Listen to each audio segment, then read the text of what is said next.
চাউল বাড়ছে, একটু কমতেছিল নতুনগুলা, এরপর থেকে আবার নতুনগুলো বাড়তে, পুরানগুলো তো বাড়তে আছে। এটা ওরা বলতেছে ওই পুরাতন ধানটা শর্ট, জিরা দানার দাম বেশি, 1800 টাকা নেয় দানার দাম, ওই হিসাবে ওরা ওই হিসাবে 1-1.5, আর এটা ইন্ডিয়া থেকে যেটা আসছে এটা দামও বেশি। অনেক বেড়া রয় আপনার এখন বিক্রি বন্ধ করে দিচ্ছে। बांग्लादेश ने हाल ही में भारत से 50,000 मैट्रिक टन चावल खरीदने की घोषणा की है। यह कदम कई कारणों से महत्वपूर्ण है। आइए इस विषय पर विस्तार से चर्चा करते हैं। क्यों है ये मांग महत्वपूर्ण? खाद्य सुरक्षा। बांग्लादेश की बढ़ती जनसंख्या और प्राकृतिक आपदाओं के कारण खाद्य सुरक्षा एक बड़ी चुनौती है। चावल के आयात से देश में खाद्य आपूर्ति को सुनिश्चित करने में मदद मिलेगी। कि भारत ने बांग्लादेश में राइस एक्सपोर्ट पर बैन लगा दिया है। इस चीज को लेकर बांग्लादेश के फूड एडवाइजर ने एक बहुत बड़ी स्टेटमेंट दी है। उन्होंने कहा है कि ट्रेड और सियासत दो अलग अलग चीजें हैं, लिहाजा इनको मिक्स ना किया जाए। ट्रेड को और सियासत को अलग अलग रखा जाए तो ही बेहतर होगा। उन्होंने कहा कि इस वक्त बांग्लादेश में चावलों का फुकदान चल रहा है, लिहाजा हमें जहां से सस्ता चावल मिलेगा हम वहां से सस्ता चावल खरीदेंगे, चाहे वो इंडिया हो या फिर पाकिस्तान। आपको पता है कि इस वक्त हमारा हमसाया मुल्क भारत 150 ममालिक को चावल एक्सपोर्ट कर रहा है, लेकिन फिलहाल इंडिया ने बांग्लादेश में चावल एक्सपोर्ट पर बैन लगा दिया है। मान लीजिए, दरअसल भारत से बांग्लादेश को भेजे जाने वाले चावल की बात करें तो ये करीब $13 बिलियन सालाना, गेहूं $1 बिलियन सालाना, और अब अगर इन पर रोक लग जाती है तो बांग्लादेश में स्थिति और खराब हो सकती है। बांग्लादेश की गारमेंट इंडस्ट्री उनकी अर्थव्यवस्था की रीढ़ की हड्डी है, लेकिन विदेशी ब्रांड्स अब सूरत, गुजरात और तमिलनाडु जैसे शहरों में विदेशी ब्रांड्स के ऑर्डर तेजी से बढ़ रहे हैं। इससे बांग्लादेश बड़ा हवाओं में उड़ रहा है, और जो मुल्क इंडिया के खिलाफ जाता है 5-6 महीनों के अंदर उसकी इकोनॉमी का बेड़ा गर्क हो जाता है। इंडिया ने 16 आइटमें पहले बैन की हैं, कर्जा भी इंडिया उनसे मांग रहा है। लोड शेडिंग बांग्लादेश के अंदर शुरू हो गई है क्योंकि अडानी साहब बिजली उनको बहुत कम प्रोवाइड करें, क्योंकि उन्होंने दोस्तों, इस समय भारत की तरफ से और बांग्लादेश की तरफ से जबरदस्त टेंशन देखने को मिल रही है, और ऐसे समय में बांग्लादेश तो काफी ज्यादा अकड़ दिखा रहा है। कल बांग्लादेश का एक कोई नेता था, वो भारत को परमाणु बम की धमकी दे रहा था, और आज बांग्लादेश का एक नेता भारत के सामने भीख मांग रहा है कि हमें चावल दे दो, क्योंकि यहाँ पर खाने पीने की चीजों की किल्लत मच चुकी है। बेसिकली भारत ही दुनिया का सबसे बड़ा चावल एक्सपोर्टर है, और इसलिए बांग्लादेश को भारत से चावल चाहिए का फैसला किया, लेकिन ये कदम उल्टा पड़ गया। पाकिस्तान खुद खाद्य संकट से जूझ रहा, वहां घरेलू मांग पूरी करने के लिए अफगानिस्तान जैसे देशों से आयात करना पड़ रहा। भारत से आयात बंद होने से 48 घंटे के भीतर ही बांग्लादेश में दूध और जरूरी वस्तुओं की भारी कमी हो गई। स्थानीय बाजार में दाम आसमान छूने लगे। अब भारत चावल और गेहूं जैसे महत्वपूर्ण खाद्य पदार्थों के निर्यात पर रोक लगाने की योजना बना रहा। अब जरा भारत से बांग्लादेश निर्यात की मात्रा भी जान लीजिए।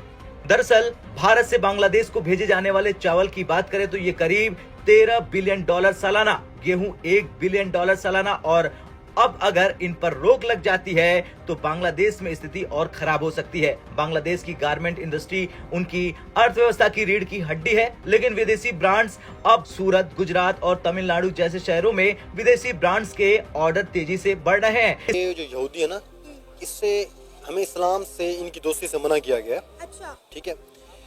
यजीद का जो वाकया, ठीक है, वो ये यजीद की किससे हो जाती है, जब आप किसी के देखे ना खाने की चीज़ों को रोकते हैं ना, ठीक है, तो अब वो इसराइल में भी यही सब हुआ फ़लस्तीनियों के साथ।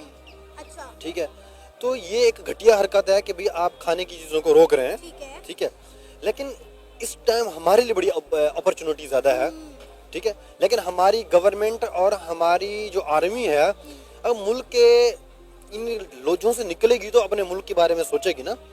इस टाइम हमारे लिए बड़ी अपॉर्चुनिटीज़ है कि हम ट्रेड शुरू कर दें। हमारे पास भी चावल है ना, हम एग्रीकल्चर सेक्टर से ताल्लुक़ रखते हैं, ठीक है, हमारा ये सारा इलाका पंजाब से वो हम चले जा रहे हैं मीर खान तक, ठीक है, तो हमारी बहुत बड़ी तादाद में चावल का होता है और बहुत अच्छी क्वालिटी का होता है। तो हमारे पास अपॉर्चुनिटीज़ है कि हम ये इसको ट्रेड को ना आगे करें। लेकिन आप ये देखें ना, जो हालात ये बांग्लादेश में बन गए हैं, ठीक है, अब थोड़ी सी इसमें से मिस्टेक है, ठीक है। क्या मिस्टेक है? देखिए, इनकलाब तब्दीली जो है ना, तहरीक तब्दीली अच्छी चीज़ है, ठीक है। इस्लाम में भी हमें कहा गया है कि जब आपको लगे इस्लाम के तहत भी ये चीज़ें नहीं ठीक, आप जो है तहरीक चलाएं, तब्दीली लेने स्टूडेंट फेडरेशन ने जो है ना तब्दीली की, ठीक है, वो अच्छी बात है कि हसीना वाजिद जो है उनको नहीं पसंद है, ये मैंडेट है, हर कौम का हक है कि वो जो है। लेकिन देखें, कौम जो होती है ना, वो एक होती है बाग। सही। जो आपके इदारे, आपकी आर्मी होती है ना, वो बेसिकली होती हैं आपके बच्चे। ठीक है, जब आपके बच्चे गलती करते हैं ना, माँ बाप बच्चे गलती करते हैं तो माँ बाप उनको ठीक करने की कोशिश करते हैं, फॉरगेट नहीं करते। अच्छा। तहरीक में आर्मी को फॉरगेट कर दिया गया, ये सबसे बड़ा नेगेटिव पॉइंट है। ठीक है, कि आर्मी को कभी फॉरगेट नहीं करना चाहिए। ठीक है, क्योंकि मुल्क की सिक्योरिटी का निज़ाम तो वो देख रहे हैं। ठीक है, अब यही इसमें हाल है, उन्होंने कब्जा भी कर लिया।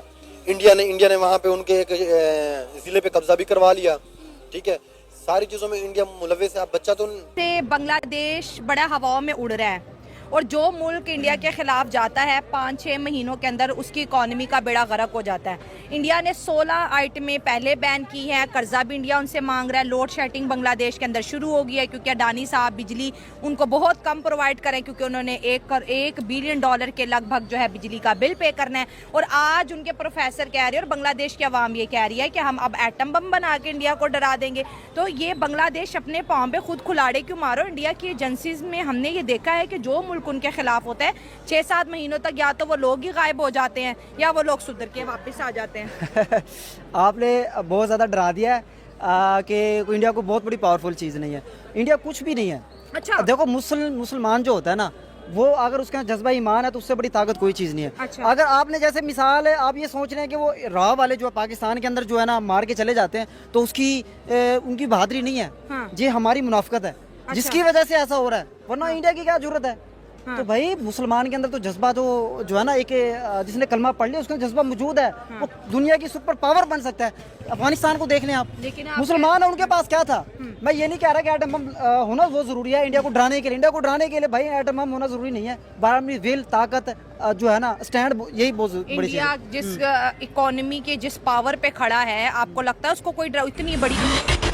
दोस्तों, भारत दुनिया का नेट राइस एक्सपोर्टर है, यानी दुनिया भर के अंदर जितना भी चावल खाया जाता है उसका 42% चावल भारत के खेतों से जाता है दुनिया भर के उपभोक्ताओं के पेट के अंदर। अब भारत के राइस को लेकर पूरी दुनिया जहां पर भारत पर आश्रित है, तो वहीं पर बांग्लादेश भारत को आंखें दिखा रहा था। बांग्लादेश का नेता कल बोल रहा था कि भारत के ऊपर हम परमाणु बम मार देंगे, पर अब बांग्लादेश का एक दूसरा नेता भारत के सामने चिल्ला रहा है कि पॉलिटिक्स और व्यापार को एक साथ मिश्रित मत करो, हम भूखे मर रहे हैं, हमारे यहां पर फूड इन्फ्लेशन बढ़ रहा है, तो भारत हमें चावल दे दो। साथ में वह धमकी भी यह दे रहा है कि हमें जिस भी देश से सस्ता चावल मिलेगा हम उससे लेंगे। पर वो शायद भूल गया कि दुनिया भर के अंदर सबसे सस्ता चावल भारत से ही जाता है। दुनिया के अन्य देशों को भारत अपने चावल को सस्ता इसलिए बेचता है क्योंकि दुनिया के कई सारे गरीब देश हैं जो कि महंगा चावल अफोर्ड नहीं कर सकते हैं, वो भारत के ही चावल को खाते हैं। और इसी कारण से बांग्लादेश भारत के पैर पकड़ रहा है कि हमारे यहां पर फूड इन्फ्लेशन बढ़ रही है तो हमें राइस एक्सपोर्ट कर दो।